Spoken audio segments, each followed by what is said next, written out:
Assalamualaikum warahmatullahi wabarakatuh. Saya merupakan perwakilan dari kelompok 7 dengan judul Sistem Manajemen Kasir yang akan menjelaskan package dan juga kelas yang terdapat dalam sistem ini. Yang pertama di sini ada aplikasi, yang dimana dalam aplikasi ini terdapat kelas main Java dan tes koneksi, yang dimana ini merupakan codingan yang akan menjalankan sistem ini. Yang kedua ada controller. Nah, controller ini merupakan perintah-perintah yang akan menjalankan seluruh dari codingan ini. Terus yang ketiga ada DAO. Nah, DAO ini merupakan database yang terhubung dengan sistem ini. Yang keempat ada interface. Interface ini merupakan kelas abstrak yang dimana kayak gambaran dari codingan kita itu akan terlihat di interface ini. Lalu yang selanjutnya ada koneksi. Nah, pada koneksi ini merupakan codingan yang menghubungkan antara sistem kita ke database MyPHPAdmin. Terus yang selanjutnya ada model, yang dimana di model ini terdapat kelas blueprint dari codingan yang sudah kita kerjakan tadi. Lalu yang terakhir di sini ada view. Nah, view ini merupakan tampilan akhir dari codingan sistem kita. Jadi bentuk-bentuk akhirnya akan terlihat di sini, teman-teman. Baiklah, di sini saya akan menjelaskan mengenai kelas main, koneksi yang terhubung antara database dengan codingan, dan tes dari koneksi yang terhubung antara database dan codingan. Nah, di sini kami telah membuat kelas main yang nantinya akan menjalankan seluruh program dari awal kami buat program sampai dengan akhir. Nah, pertama itu akan menampilkan halaman login. Nah, di halaman login itu kita bisa memilih belum punya daftar ini untuk form registrasi seandainya kita belum mempunyai akun login. Nah, jika belum, kita bisa mengisi nama lengkap, email, password, dan untuk jenisnya itu ada kasir, karena kami itu membuat untuk sistem kasir. Seandainya kita telah membuat akun, kita langsung bisa mengisi ke dalam sistem loginnya.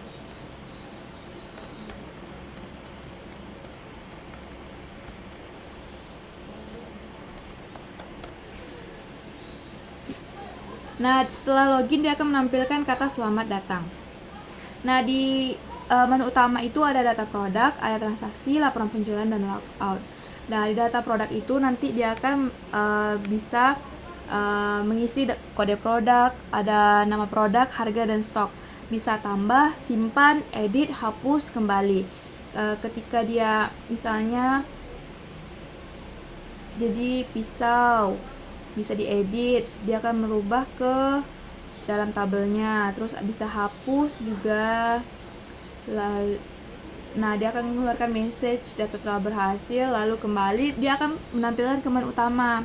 Lalu ada di sini sistem transaksi penjualannya. Nah, di sini bisa misalnya kode produk tadi ada TRX 01. Nah, ketika kita cari dia akan muncul nama produk dan harganya. Untuk jumlahnya bisa 3. Ketika ditambah dia akan menampilkan ke dalam tabel. Nah, subtotal tadi ini tuh akan tampil ke total di sini. Lalu ketika kita membuat duit yang kita punya, kita bisa menghitung berapa kembalian yang akan kita berikan. Nah, kita bisa memilih metode Kirish. Dia akan menampilkan Kirish. Lalu ada metode cash dan debit. Ketika dicetak, dia akan menampilkan struktur pembelian yang telah kita jalankan tadi. Nah, selanjutnya adalah menghubungkan program dengan database. Nah, caranya sebelum menghubungkan program dengan database, kita harus membuat program terlebih dahulu. Nah, untuk programnya itu sendiri, kami buat yaitu koneksi. Di kelas koneksi. Nah, kelas koneksi ini merupakan kode program kelas prototype. Nah, di mana kelas ini dibangun supaya nanti kami bisa buat kelas main yang akan digunakan untuk menjalankan program sehingga bisa terkoneksi secara langsung dengan database yang ada di PHPAdmin yang sudah dibangun sebelumnya.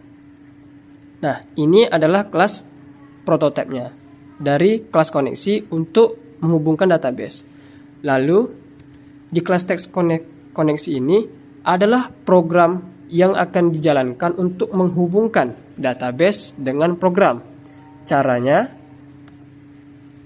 dengan klik run file. Nah, di sini outputnya adalah koneksi database berhasil terkoneksi. Nah, Artinya, program sudah berhasil terkoneksi dengan database yang sudah dibangun di PHP admin, PHP My Admin. Nah, ini adalah database-nya. Database dari kasir minimarket yang sudah kami bangun. Baik, sekian presentasi dari kelompok kami. Terima kasih sudah menyimak hingga akhir. Semoga materi yang kami sampaikan dapat menambah wawasan dan bermanfaat. Mohon maaf apabila masih terdapat kekurangan. Sampai jumpa pada kesempatan berikutnya.